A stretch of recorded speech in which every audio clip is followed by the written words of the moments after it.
There you go. So what's up, y'all? Episode 2. We got to get a 2 for 1 today on the Dubs Only podcast. 2 for 1. I posted one earlier today. Oh, are you talking about the intro one? Yeah, okay, yeah. I posted one. That was your second subscriber, by the way. Hey, shout out to my guy. And there you go. Told you guys we're gonna have some special guests on.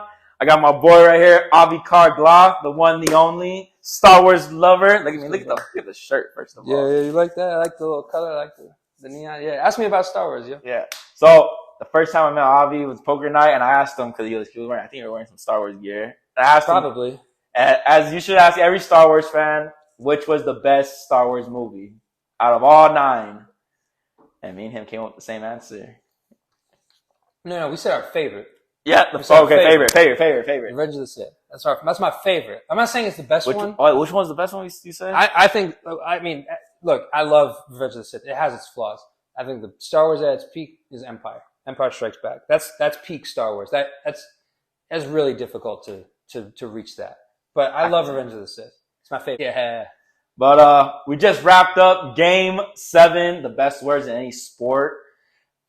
Heat found a way to win it. And if you guys saw the first episode, I had the Heat winning. I was pretty off on my final score. And that was the first thing that Avi told me, that there's no way. There's no way it's going to get to that. But just Avi, just go ahead and tell the people like who you are, what you do, and just what you're trying to do in life with like sports and stuff like that. So I'm a sports reporter out here in Odessa, Midland area. We cover the Permian Basin. High school is the big money maker out here. Obviously, Friday Night Lights with Permian, the Permian Panthers. That's what the movie and the book were about. And high school football is king in Texas, just in general. You know, it's like there's no other sport at any level. You know, it's people care more about their high school teams than their college teams, than their NFL, NBA, everything. The only thing that matters is your high school team for any sport. By the way, obviously football is the most popular sport, but like volleyball, softball, baseball, track, it doesn't matter. If it's high school, that's what people care about. Obviously, we got some junior colleges here. Midland Odessa College have really good athletic programs and a bunch of things. And then, we got some, UTPB, that's a university. That's that. I don't think that's as high as some people, but we cover a bunch of levels here. That's the point. So it's really cool. I mean, the stuff that you do here, you really get into people's lives. You really get to like tell people's stories. In many ways, it's like you got family memories, family home video. I don't take that for granted. That's some really cool stuff. I'm working on a story right now where that's gonna kind of play into that a little bit. So that's really cool. That's kind of the very big umbrella, I guess, of the general sense of what I do. And let's get some experience from you. Just talking about Friday Night Lights. You're telling me how big it is out here. Yeah. Just what's your favorite memory that you have just from covering Friday Night Lights? My favorite memory? Oh man, there's a lot. Well, my first, I've been here for 2 football seasons, and my first football season, I was the Game of the Week reporter, which meant we always had what's the biggest game of the week. I'd always be sent there, do a live shot in our show, interview coach or player and stuff like that. I've had a couple of crazy experiences.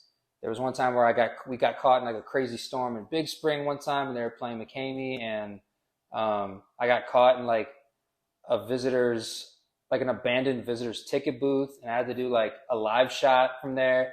And like they just told me to stretch, like just go as long as I could, because I didn't have what we normally plan to do.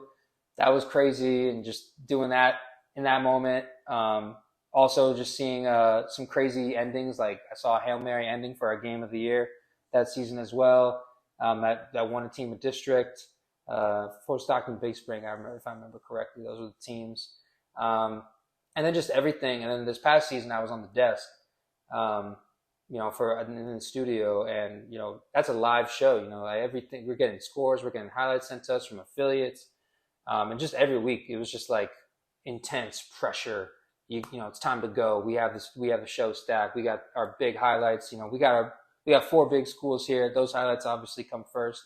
And you got Permian and Odessa here, and you got Midland Legacy and Midland High. So those are always our big ones. And then we kind of go from there. But Yeah, I mean there's a few things that kind of stand out, but just it's kind of like a blur in many ways, just because when you're in it, it's just you can't stop, you can't.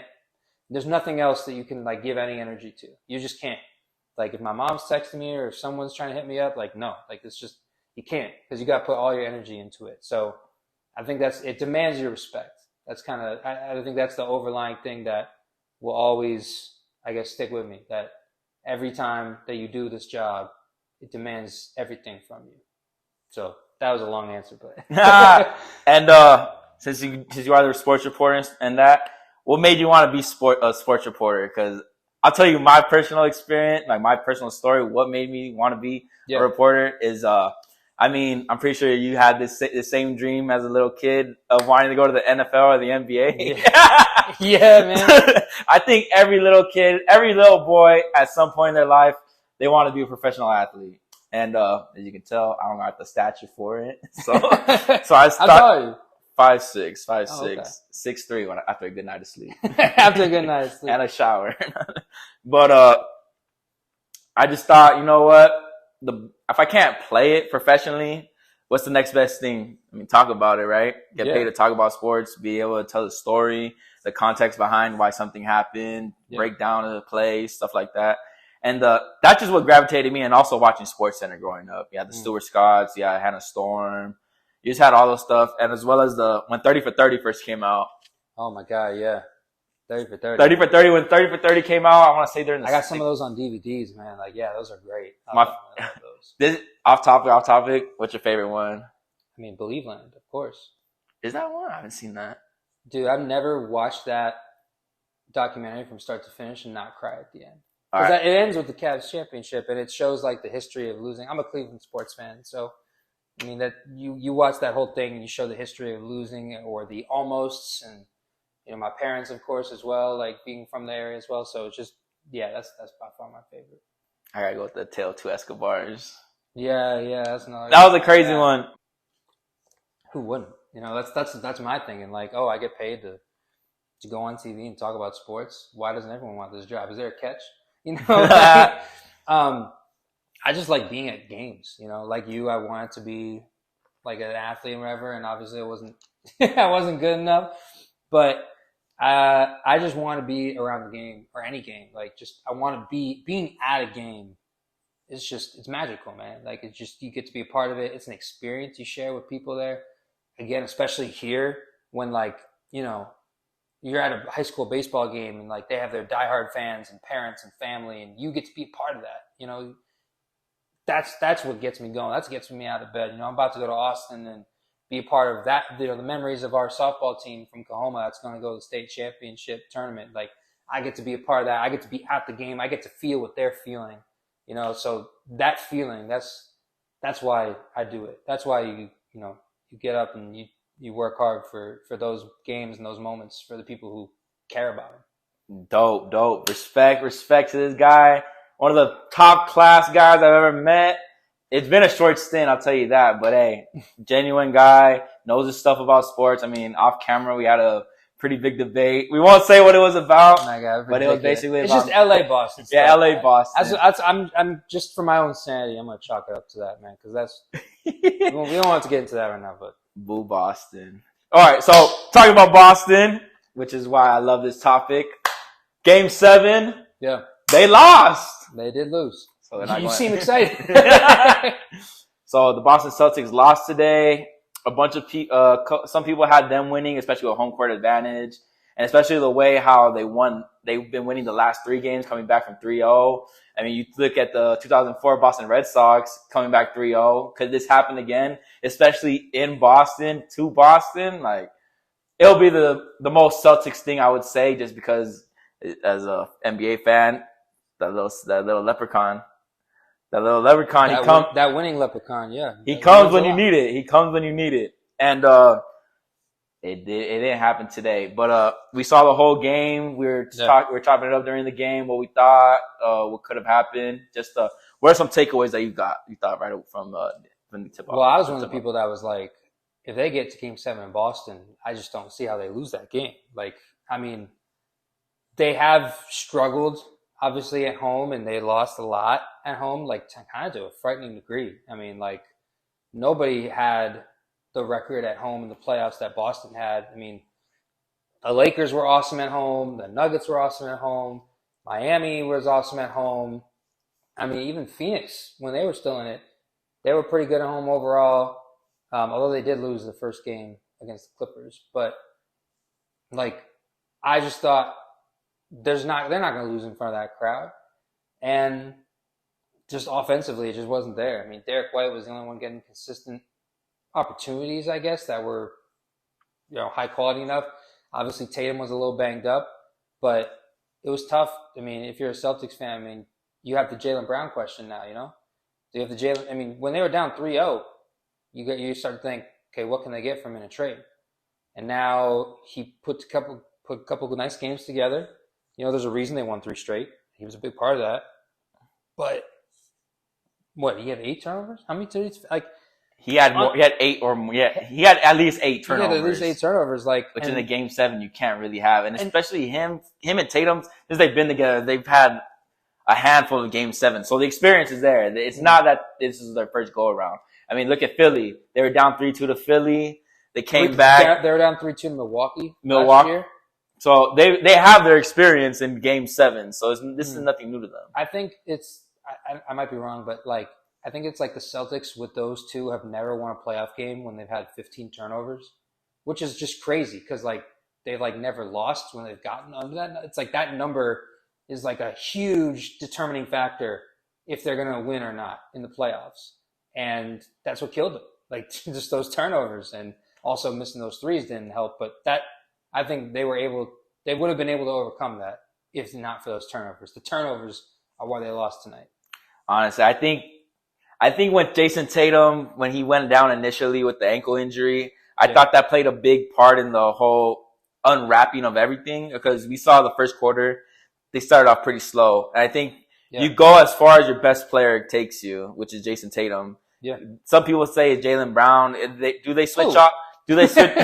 Who's saying that? Do they switch off? Can they switch off? Yeah, they can. But when both you guys aren't giving it what they usually produce, it's gonna be tough to win. So they had to find other contributors to score. I mean, you got Derek White, who had I would say he had a great game today for what he does for them. He had a great game.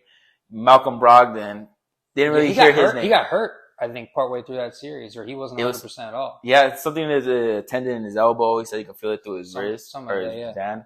But with players like reigning 6th man of the year right now, you would think that you'd hear his name more often, but we didn't really hear that. Rob Williams, he played his part, so you can't really ask. He was really good, yeah. You can't ask more for what he did because he had at least more double-digit rebounds and points. Al Horford, I think he wasn't making threes, but he was still really impactful, man. I mean, especially in those games that they won, he was huge. But also, I mean, you gotta give a lot. I mean, I think most NBA fans had never heard of Caleb Martin. Who I think we both agree. I think he should have won Eastern Conference Finals MVP. They gave it to Jimmy, and I understand why they gave it to Jimmy. I don't think I'm mad at that or anything. But Caleb Martin was like, I don't know if you're swearing. I know if you're swearing and stuff like that, but he was awesome, man. Like he was really, really good, really consistent. He's gonna get the bag somewhere. Someone's gonna give him the bag. So Caleb Martin actually has a player option after this year, so he can opt out and be a free agent, which I think the smart thing is to do, because I mean, look at the way he's been playing, not just this series, but in the playoffs. I mean, guy coming off the bench, one of the best role players off the bench. For sure, would you give him all NBA playoff team? And there are guys, I mean, obviously, the Nuggets would have 2 guys on that. Yeah, 2 from there. I don't know. I mean, it's not like he was doing this in the first couple of rounds, but he was still really good. I don't know about, I maybe not go that far, but I also think like him, and you had Duncan Robinson, and you had Gabe Vincent, you had Max Strus, all those guys were, and Hayward, what's his name? Hayward Highsmith or whatever? Oh, Naismith, yeah. I think it was Highsmith or whatever. Hayward, a couple of H's there. 24 from the Heat. Those are all undrafted guys. Oh, yeah. That's what I love about the Heat. Like, but that's another, like, obviously, you need guys like Jimmy and Bam to give you that floor.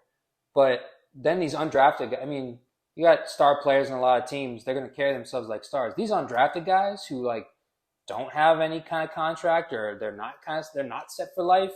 They'll do anything. They'll do anything to stay on an NBA team. They'll do all the little things. They'll like poke loose balls. They'll dive for everything. They'll put an effort in. Like They're hustle players. I think we're gonna see, the NBA and sports and professional sports in general is a copycat league. I think a lot of other people are gonna start to look at what Miami did with all these undrafted guys and try to maybe build teams a little bit more differently. I guess I wouldn't say in mass, but like. Well, I'll say the perfect example of that is Austin Reeves. Yeah, but undrafted. But you're not like, yeah, that's obviously a big success story. But the Heat are doing this with like 5-6 guys. Oh yeah.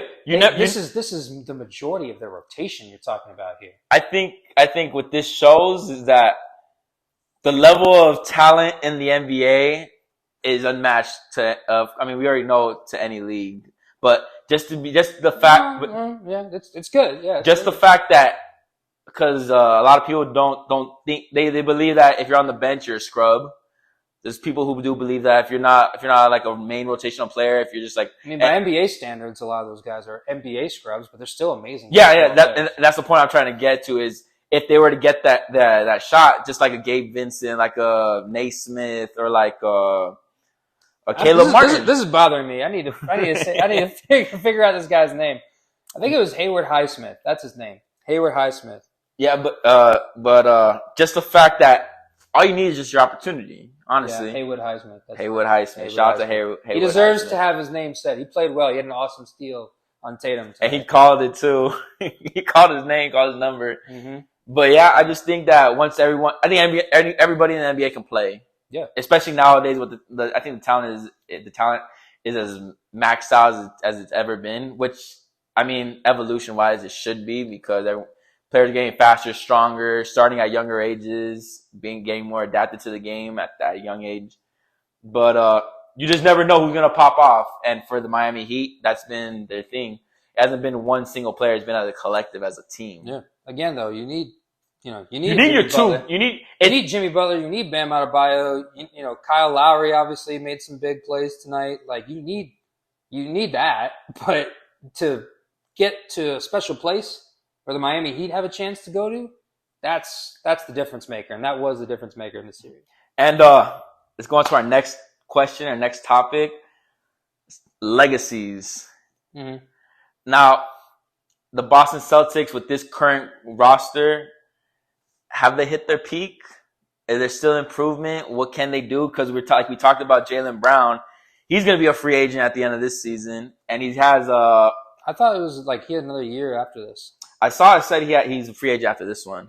Jaylen Brown. Yeah, and he's eligible for a 5-year, $295 max. Yeah, he's got a big contract there. Yeah. After making an All NBA team, and you also have Jason Tatum, who's on that. I want to say he's on a 195 max. He's on a big number too.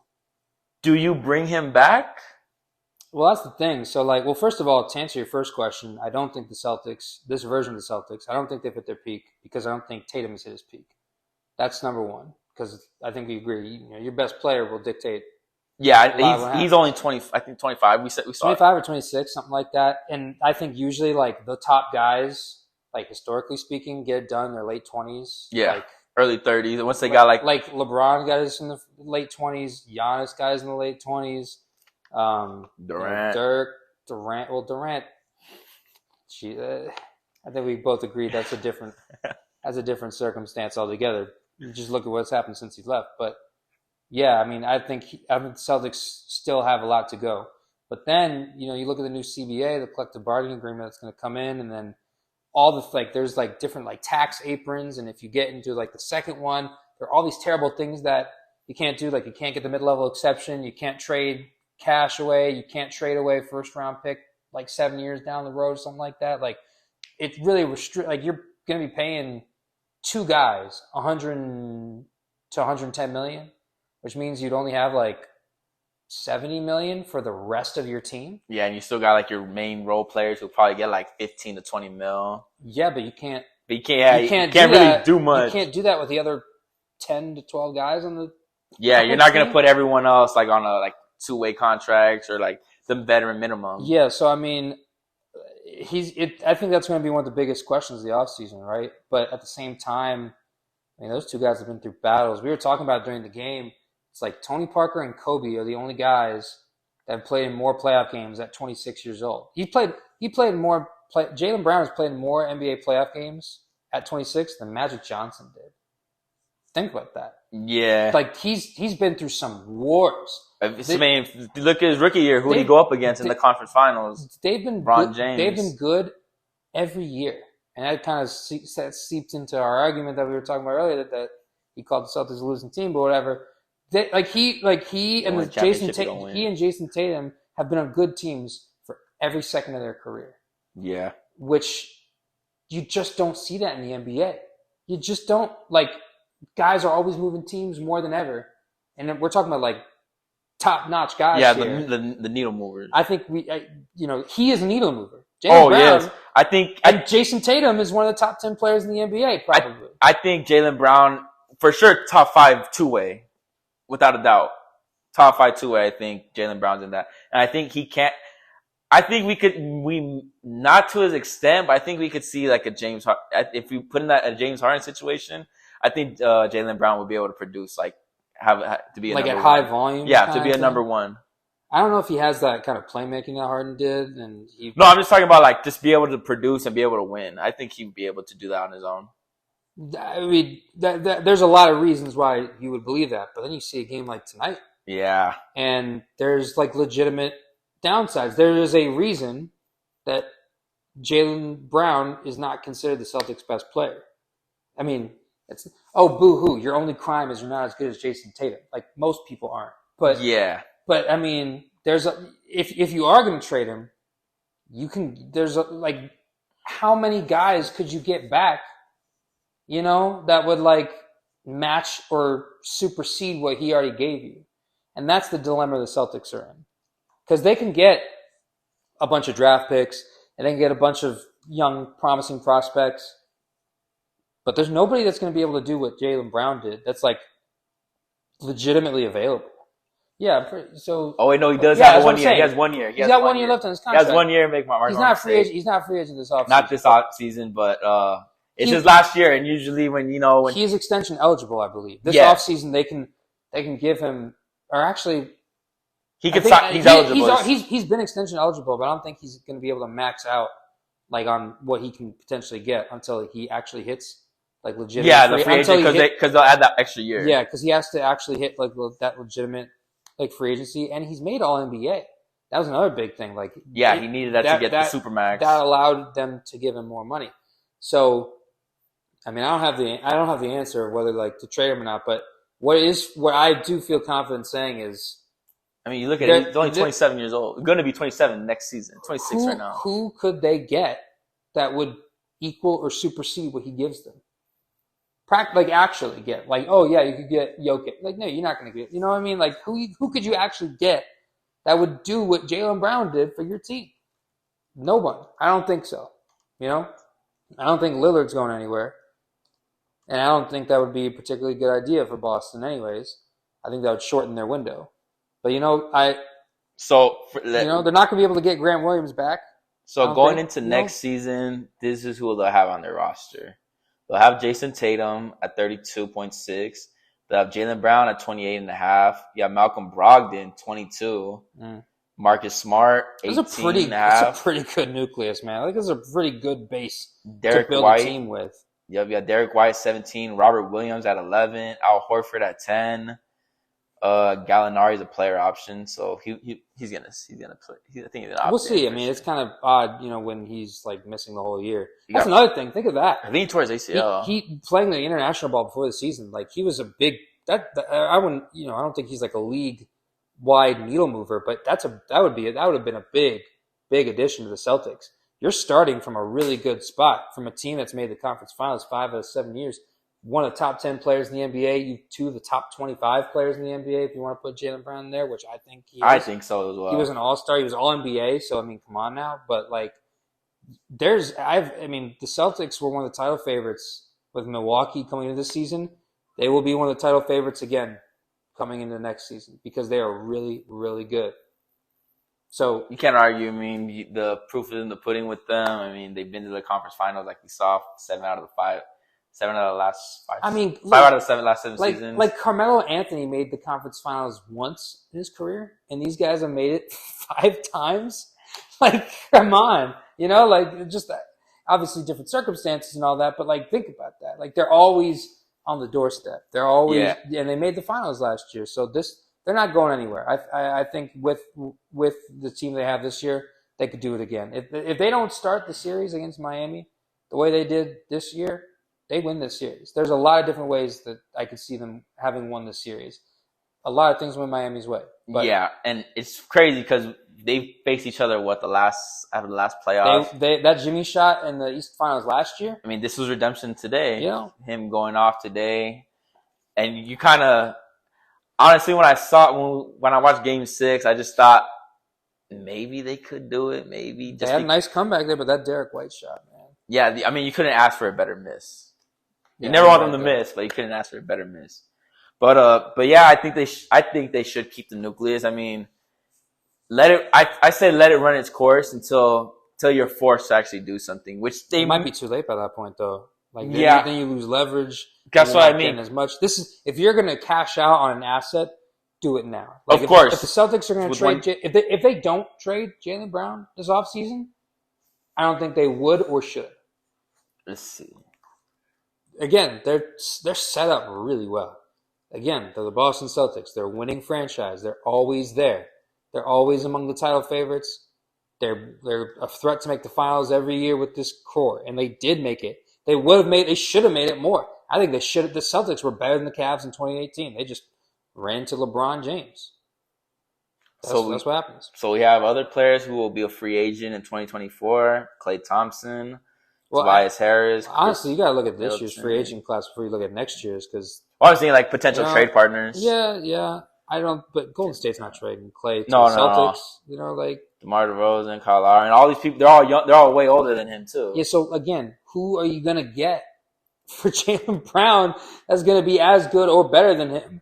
And you can't find wings like that. The wings like him don't grow on trees. Exactly. Like I wish the Cavs had Jaylen Brown. I think a lot of players. I mean, you're talking to me, a Laker fan. We could have had Jason Tatum and Jaylen Brown. Yeah, you guys really fumbled the bag on that one. Yeah, we went. I mean, I love the Lonzo pick. I can't hate on it, but that's for another day. Yeah. Come back, Lonzo. We miss you. He might not play basketball again, so I don't know if you want him back. That was I put that in the episode this morning. Yeah, I saw that. Yeah, but so Boston. Final verdict, I think they should run it back. Yeah, I mean, I think that's that's the logical thing.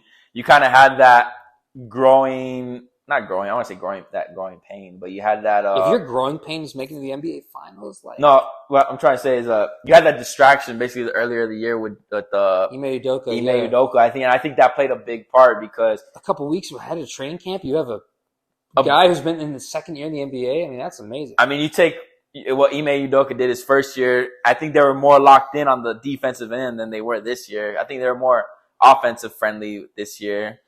And going into next season, this offseason, I want to say that they're going to go back more to that grit and grind, and that because that was the one thing that they were talking about during the game, that the commentator was talking about, that we haven't seen that Boston Celtics defense. Like where has it been? And could that ankle play a factor for Jason Tatum? Most likely it did, because I mean, if anyone who's played with a turned ankle, it's not comfortable. You also got to remember, like, they're still consistently good, and yet this is their third coach in 3 seasons.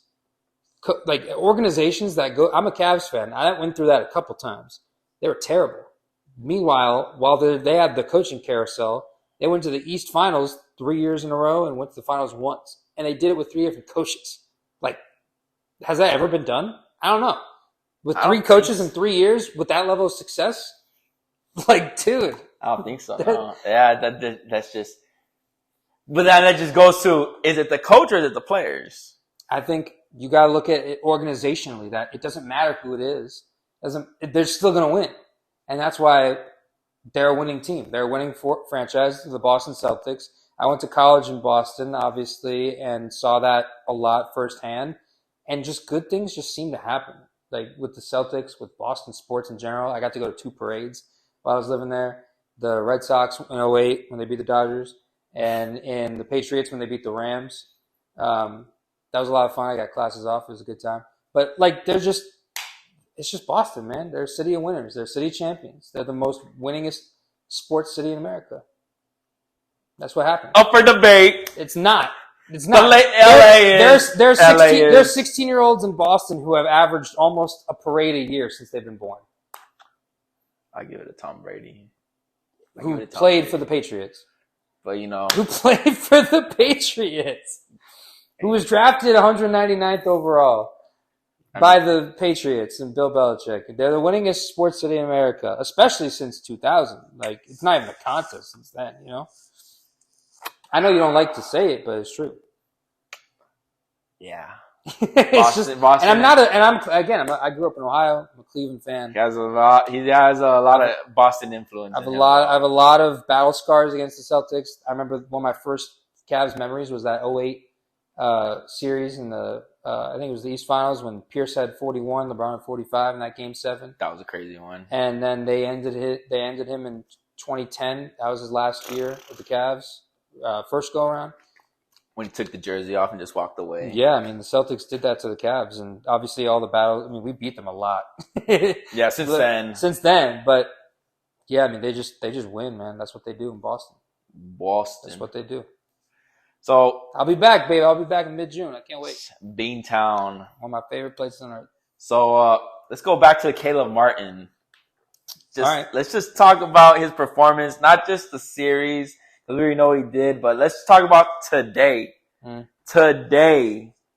Did you see this coming from him? I mean, like, I'm not a liar. You know what I mean? He's a role player. You don't really expect your role players to, you expect them to have maybe 1 or 2 good games for an entire series, 6 good games. Yeah, but you're thinking it has to end at least at some point. And tonight was not that night. Well, when it happens multiple games, I mean, there's you got the Lonnie Walker game where he goes off for that quarter, but then he never replicated that. When Martin replicates it, you're like, okay, this isn't fake. This isn't a one-off. And then Kevin Love was in the starting lineup, would only kind of play the beginning of each half, would only play 14, 15 minutes a game, and then they cut him out completely because there's no point. You just put Martin in the game. And I don't know if it was it wasn't a 1-for-1, but I mean, he's going to get the bag for a reason. Any team would want him. Who doesn't want a really solid wing? He's not going to be a 20-point per game player. Oh, no. But can he get that? On occasional nights, yes, he can. Yeah, I think he's a starter. I think he proved he's a starter in this league. I mean, that's what playoffs are where everything happens. That's why Reeves is going to get a big contract for the Lakers. A couple other guys like Strus, who's been a part of big playoff runs, and Gabe Vincent had an amazing playoff run. There are reasons. If other teams see these guys be difference makers in the playoffs, they can be difference makers on our team. So Miami's already a tax-paying team. So I think I can see them keeping one of those guys, maybe even 2, if they trade Duncan Robinson's contract. Oh, man. But that's another guy we haven't even mentioned. He went undrafted. He had a couple of good games, but they won't be able to keep everyone. And so it's okay, who are they going to prioritize? But he's going to get paid by somebody. Yeah, and to shout out to J. Cole because he's the one that honestly got him. I mean, I really thought it was 50 Cent, but I trust you on that. Jermaine, do you know the story behind it? I vaguely, the broad strokes. From what I read about it, was J. Cole just hit up, I want to say Eric Spoelstra or Pat Riley, one of the two, one of the main guys. Mm-hmm. And he told him, hey, you guys got to hit up my boy Caleb Martin. He's still a free agent. And I think it was before training camp. And, I mean, J. Cole has ties with the Charlotte Hornets, which is where Caleb Martin played prior to with the Heat. Which, by the way, those poor Hornets fans, man, they've been going through a ringer, man. I mean, LaMelo Ball, good player, but Michael Jordan, one of the worst owners ever. Finally selling the team, gotta be happy about that. But if you're a Hornets fan, it seems seeing your guy who you got for nothing, and that would have been a success story, a gem in the rough, and then he's killing it for Miami, and now he's going to be in the NBA Finals. And So he rightfully deserved because hey, he put in that work and it's showing right now. now we'll see what happens against Denver. We got Mile High. You got South Beach. Initial thoughts. You want to go first on what you think? Denver's the best team in the league.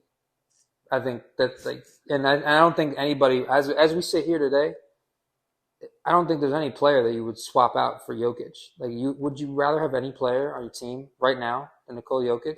I mean, not even Jamal Murray. Well, I mean, he's on. I mean, like, would you take any other? Like in the league wide? You have any player in the NBA right now? No, he's the best. To me, he's the best player in the league. Exactly. So, without a doubt. So they're in and of itself. You're like, okay, well, they're always gonna have the best player on the floor. I mean, until he sits, of course. So they're always gonna have the best player on the floor. There are times where Jamal Murray is that guy, the second best player on the floor, or even the best player. The 1A, player. 1B. Yeah. Jimmy Butler has that ability too. But I think Denver's going to win the series. I really like their top 7 guys.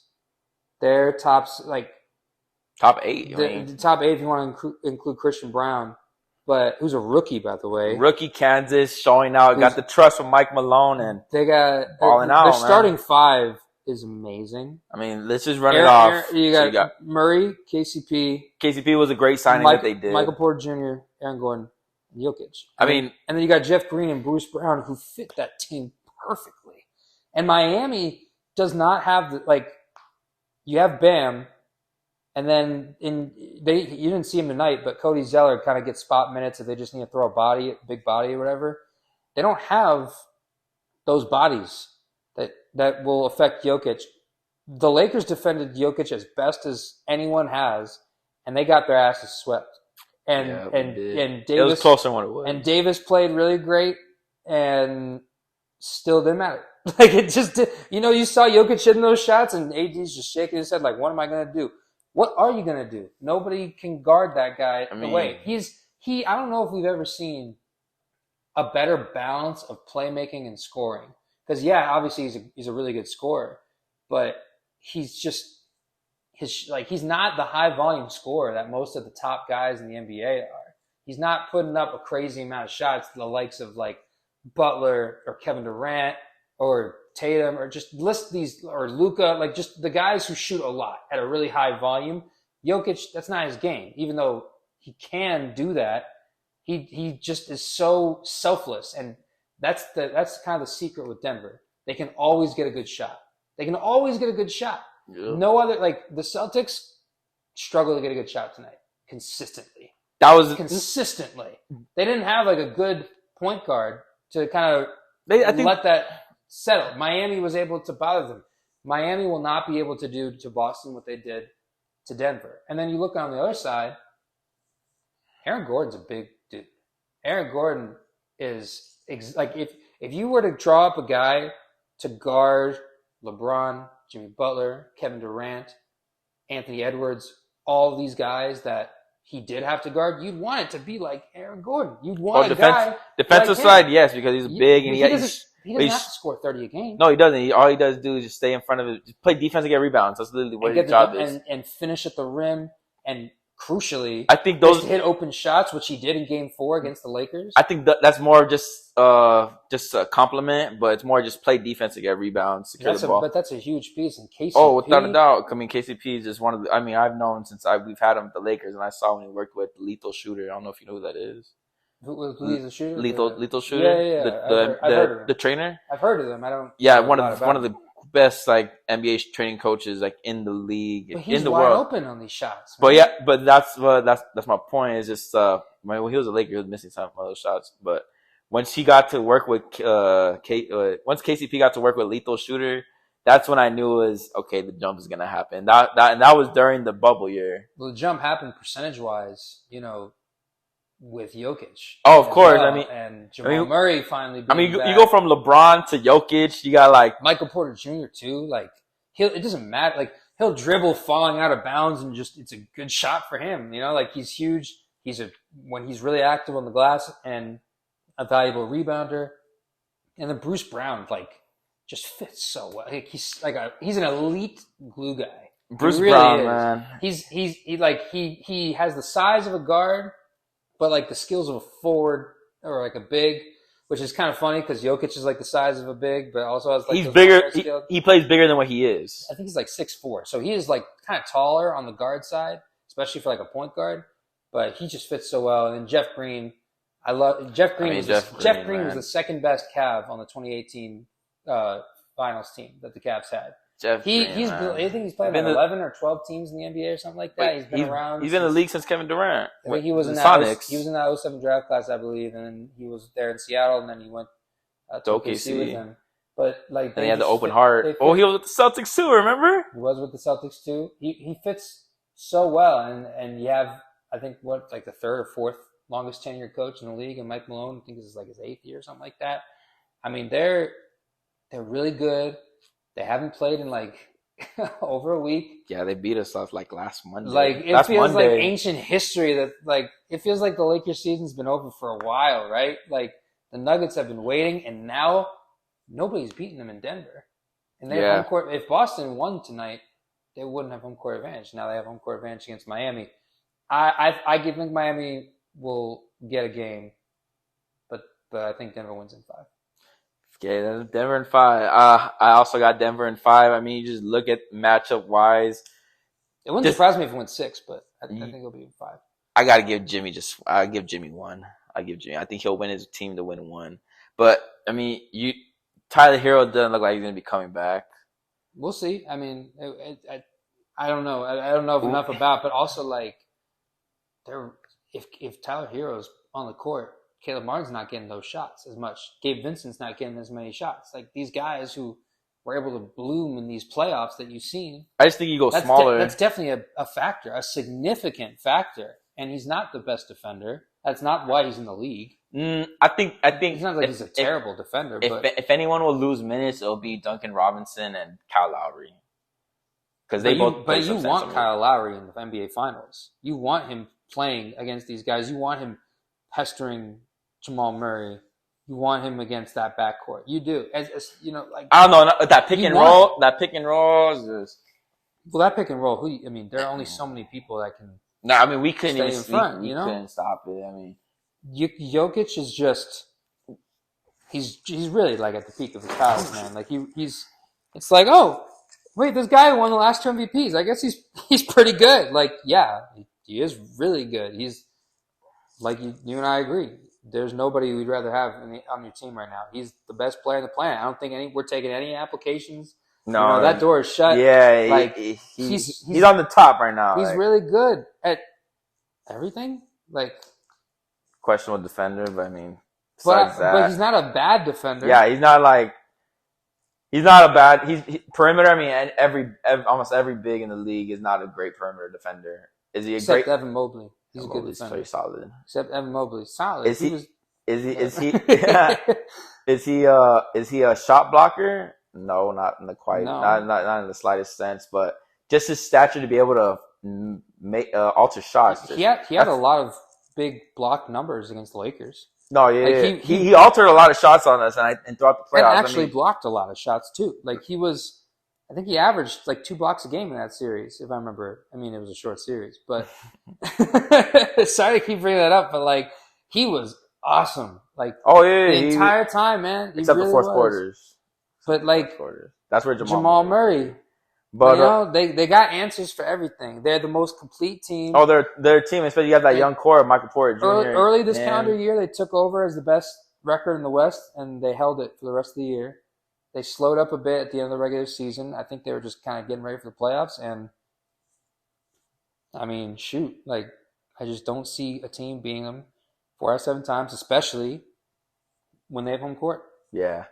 And just my take on it is, like, again, like the same as you. I got in 5. You just look at the matchups, point guard for point guard. I mean, Jamal Murray or Jimmy Butler, who's really going to run the offense. I'll take Jamal Murray over that. Aaron Gordon. Who's going to guard Aaron Gordon? Because you're not going to be able to. Because the Lakers dared him to shoot threes, and they actually worked for a little bit until Game 4. But the Lakers are much bigger than what the Heat are. The Heat don't have a big besides Bam Adebayo, and you can't put Cody Zeller and Bam Adebayo on the floor at the same time. They're not gonna do that. You can't put Kevin Love on an Aaron Gordon because he's already way past his prime. A prime Kevin Love, yes, he could have stuck with him. I think he could be big in the series though because they need that rebounding. And they need that shooting still. So I could see him playing a significant role, albeit, likely in limited minutes. You got your shooting guard. I mean, you got Gabe Vincent. You got KCP. I think those two can cancel each other out. I mean, I think they're different players, though. They're different games. For production-wise, points-wise, I think they can cancel each other out.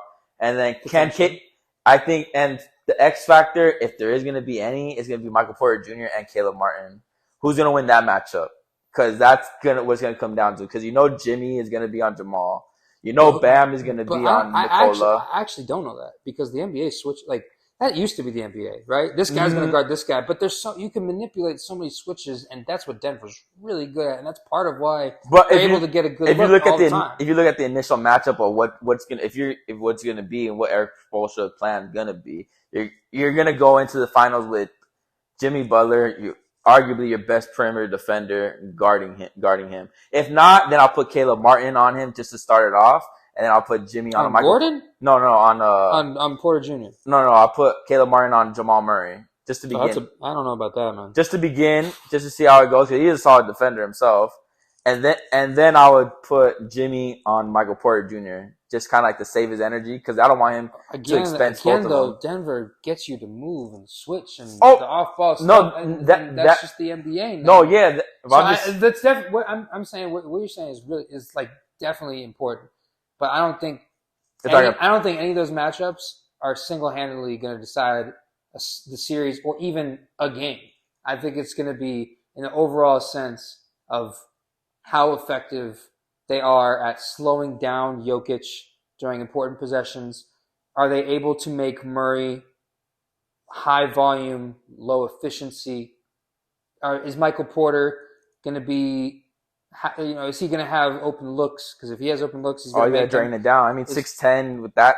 So, I mean, are they going to is he going to shoot shots that he wants to take, or are they going to want him to take? You know what I mean? Like, after a while, like if you shoot those fadeaways, and I know that he's really good at those, but like if he keeps missing them, Miami's going to keep letting him take them, and that might kind of, that might spiral. I don't think it's going to happen, but I'm just throwing that out there. Like I think Denver just has, I think Denver and Miami, they both know what they are, but I think they've proven that they shouldn't be counted out. But Denver's just been the best team. That's what it is. I don't think it's an indictment on Miami. I just think this Denver team is one of the best teams we've seen in recent memory. I really do. Honestly, and it just shows that home growth is possible in the NBA. Patience, yes. I mean, don't be firing your coaches you learn. Coaches who lost their jobs. The lesson from the Heat about all these undrafted players, trying to get them to do things that probably star players wouldn't do to sacrifice for the team. Denver, I don't think you can. I don't think you can learn a lesson. I don't think there's a player out there like Jokic. It's not like that's like once in a generation. Yeah, just get yourself a Nikola Jokic. But yeah, like patience. And Jamal Murray was erased for back-to-back playoffs, and they could have traded him. And the whole story of how he was crying to Mike Malone, "I'm damaged goods," and Mike Malone. A lot of people were calling for his head. Not too long ago. Patience. I think that's the big lesson for Denver. Yep. So 5, Denver and 5. I think that's what I'm going with. Although I think it really wouldn't shock me if we were tied at 2 after 4 games. But I don't see Miami winning, and just Denver hasn't lost at home. They just haven't. Yeah, and they've also been good on the road too. They've been good on the road. So we heard the verdict. Both of us got Nuggets in 5. Finals MVP, I'm going Nikola Jokic. I'm going Jamal Murray. I'll take it back. I got Jamal Murray. Well, if the Heat win, it's going to have to be because Butler's awesome. And if the Nuggets win, it's going to be because Jokic is Jokic. And Denver's not going to be able to slow him down. So, it's the easy pick, but the best players on each team will win Finals MVP if they win. So, yeah, I'm going with Jokic. That's going to wrap up our episode. Thank you guys for watching. Big salute and big thank you to my guy Avi for showing up on episode 2. Make sure to like, subscribe, follow, share it with your friends, your family, your mom, your baby mama, all that shit. And yeah, dubs only, baby. Whole team. When I was young, I knew that I was meant for big things. I'm talking like I'm money Mitch, but without the drug scene, never lacked the confidence. Always had the self-esteem, looking like I'm Broadway.